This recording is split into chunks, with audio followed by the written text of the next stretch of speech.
going. I'm sitting here with a nice glass of water, trying to keep myself hydrated because it's really stinking hot. That's the one bad thing about living in an attic, but I am so happy to sit down and talk to you guys about my favorite thrift stores in New York City. I got my bag of vintage and I have my journal here because I've written down all of my favorite thrift stores and why, and I want to keep this as organized and precise as possible because they say that the best way to thrift is to know your thrift stores. Don't quote me on this, but I truly feel like anybody that goes thrifting in New York City can be an avid, amazing thrifter and just score some great pieces because it really is that easy. They just hand everything to you pretty much, and like it does reflect on price points a little bit, but not always. It depends on the thrift store you're going to. If you're an OG viewer, you know that I used to go to this place called the Goodwill outlet, and I will not be adding that to the list of this video just because it isn't my favorite place to go to. So much more of a hunt there. Like if thrifting were a sport, it would be that Goodwill location. It's insane. People are always just trying to get as much as they can. They're not even looking at what they're actually getting. They're just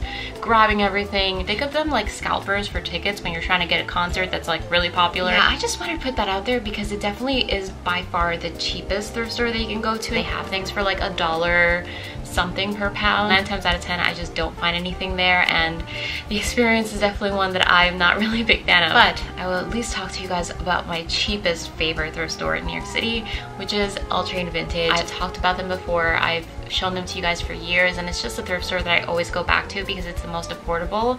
Some of the pieces there could go for as low as I think $6, which I know isn't the cheapest for thrift stores in general, but this is New York we're talking about, okay? It's very expensive. I used to go to the one that was like on 1st Avenue and 11th Street, somewhere around the East Village area, but I stopped going there just because every time I went, it was just picked over, and it's a really great place. Like I would still go if I'm in the area, but unless you go there on a day when they're first stocking, you're really not gonna have first dibs on like all the amazing stuff they have, but definitely is still a great location, and it's affordable for vintage. But by far, out of all the All-Train Vintages that I've personally gone to, I think the one that I love the most is the one on Sackett Street, I believe it is.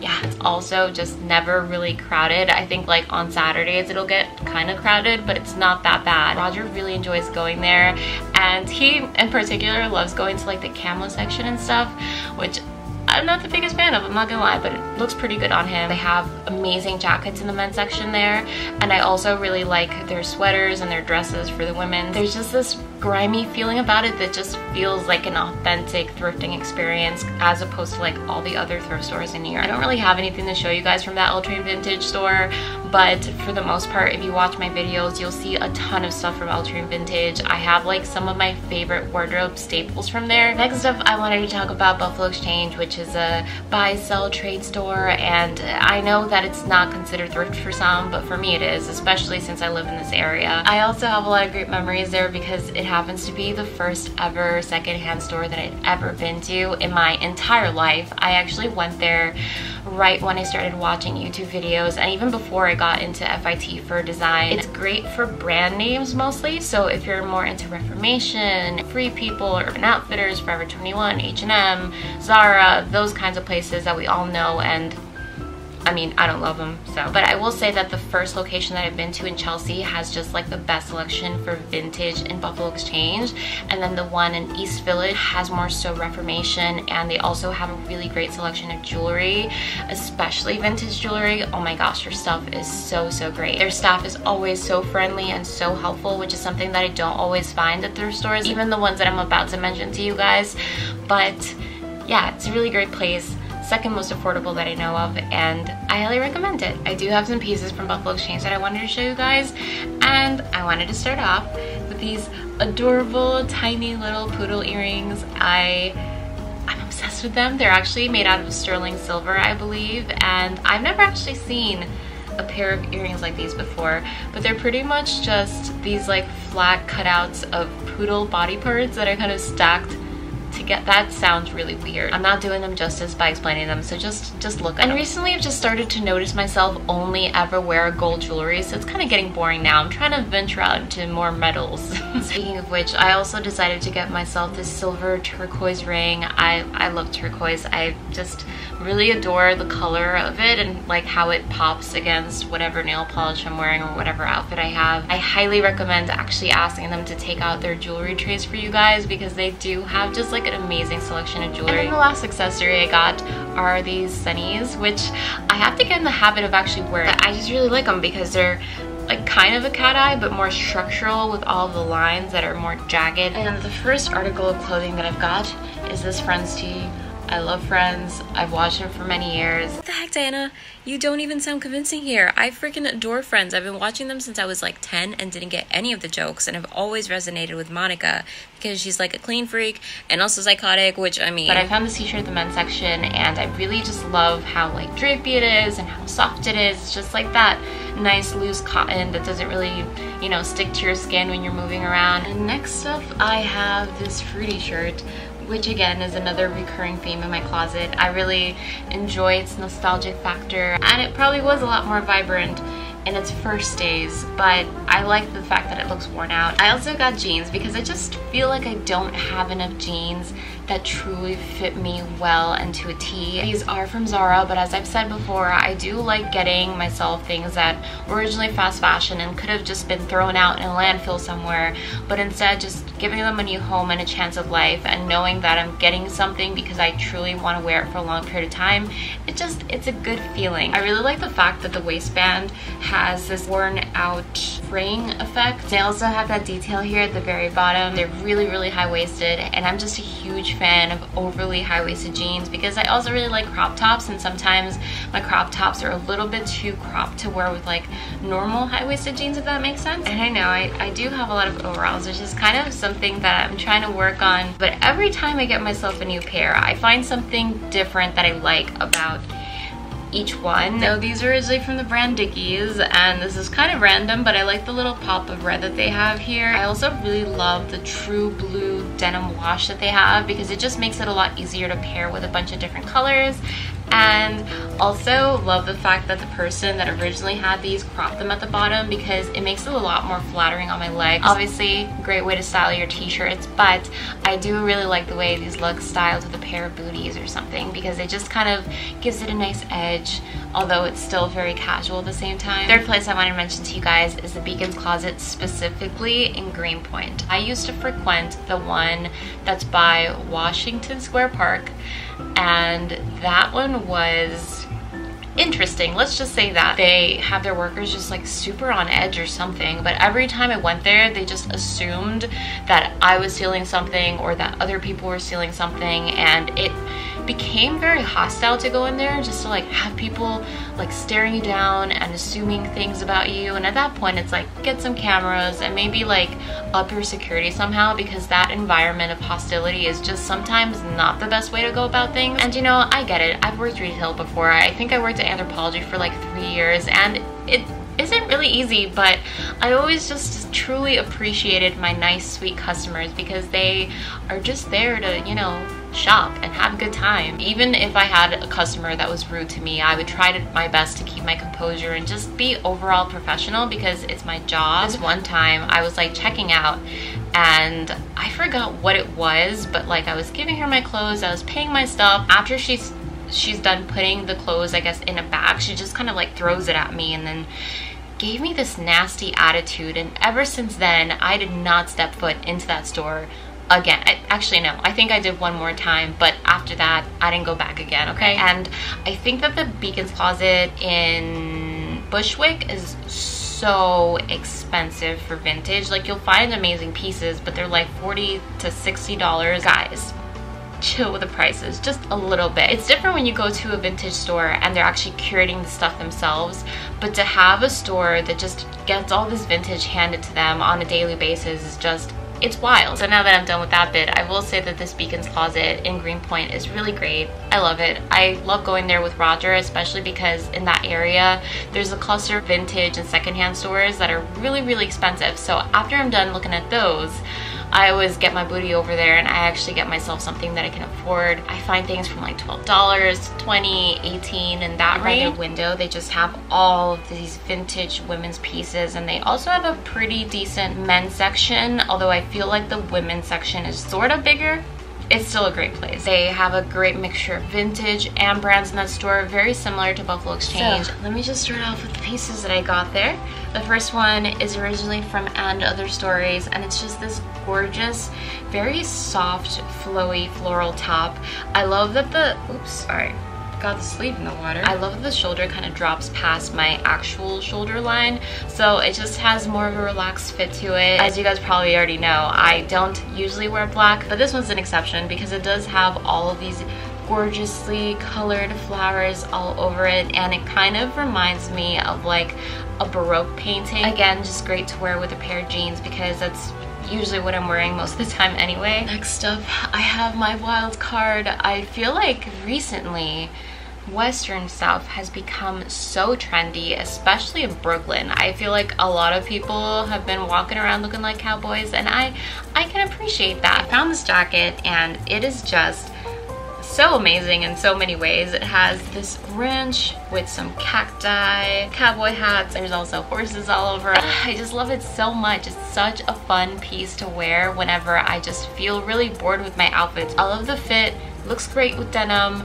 It just has all the checks to it. And now we're stepping into bougie category. I don't necessarily go to these places to buy. Sometimes I just go in there for fashion inspiration because they really do work so hard at curating the pieces. First one, the Brig Vintage. This is where all the cool Instagram girls go to, and I'm not gonna lie, that actually turned me off for a bit because I just don't like when people take themselves too seriously. So one day I stepped in there and I actually really enjoyed my time while shopping there because they're just very clean. Probably the cleanest secondhand store that I've ever been to, hands down. Very chic, very well curated. They also offer some smaller jewelry designers as well as ethical brands. I also really dig the fact that they color categorize everything.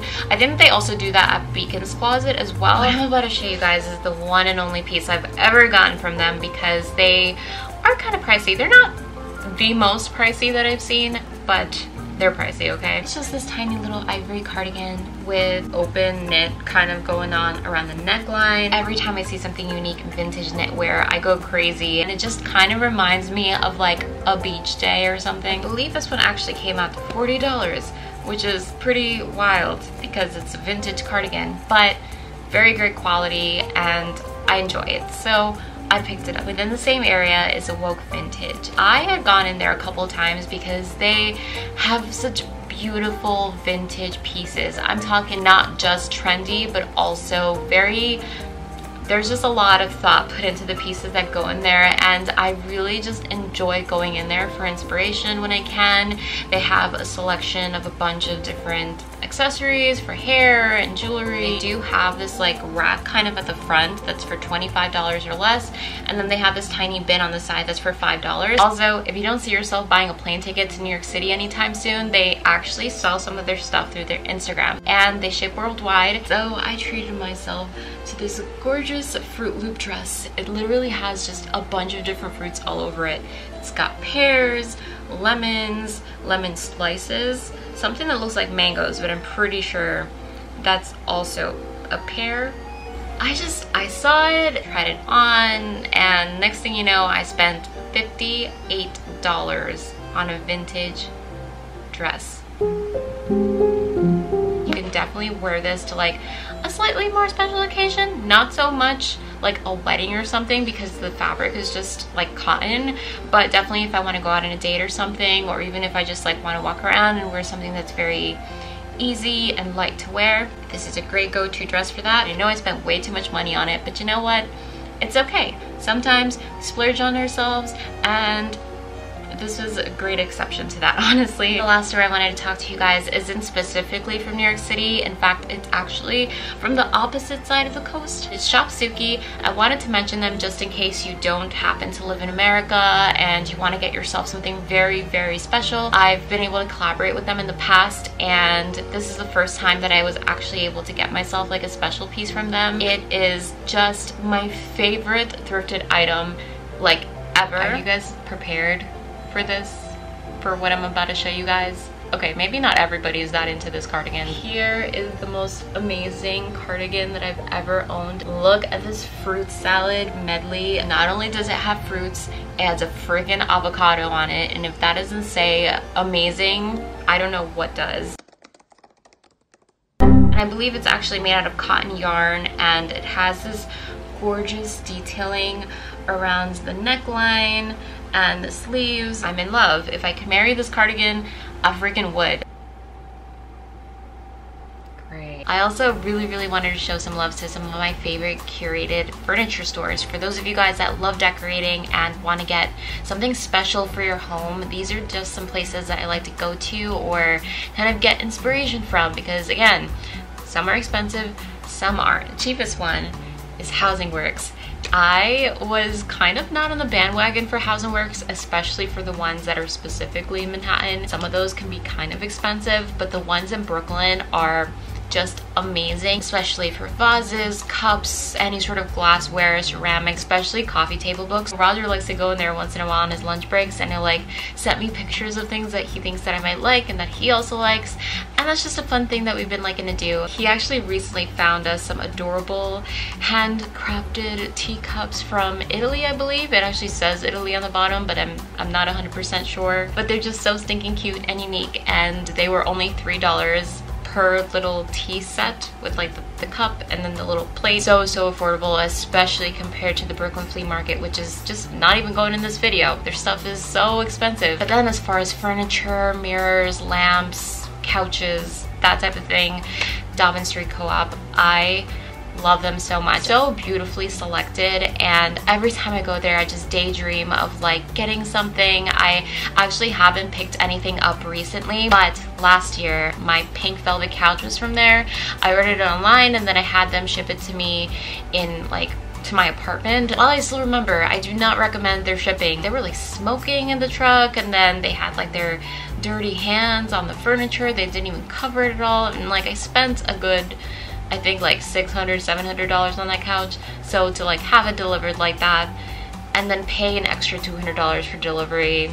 They do have clothes as well, but their clothing is like, ugh, so pricey. Not even gonna talk about it anymore. That's how pricey it is. But their furniture is actually decently priced. I'm actually thinking of going there soon, so if you guys want to see a vlog, let me know. I would love to film one for you guys. And that is my list of the best thrift stores that I know of in New York City, and a little bit more than that. I hope you guys enjoyed this video. It was so much fun compiling everything, going to a bunch of thrift stores over the months and actually the past few years, so that I could bring this video to you guys today. I truly hope that this was helpful, and if any of you guys happen to know any insights in New York City, please share it with us down below. That would be so amazing and so helpful to anybody that just moved into New York or wants to try it out for the first time ever. It would just be amazing to hear from you guys. Or if you happen to really like any of the pieces here, I would like to know. I just always love talking to you guys. Any chance I get is always great. Plus, engagement helps my videos out. Give it a like for me, and if you happen to be new to my channel, make sure to hit the subscribe button and hit the bell to be notified for whenever I upload. I love making lookbooks, thrift hauls, vlogs, and everything else in between. I hope you guys have a lovely rest of your weeks wherever you may be, and I will see you on the next video. Bye! Mwah.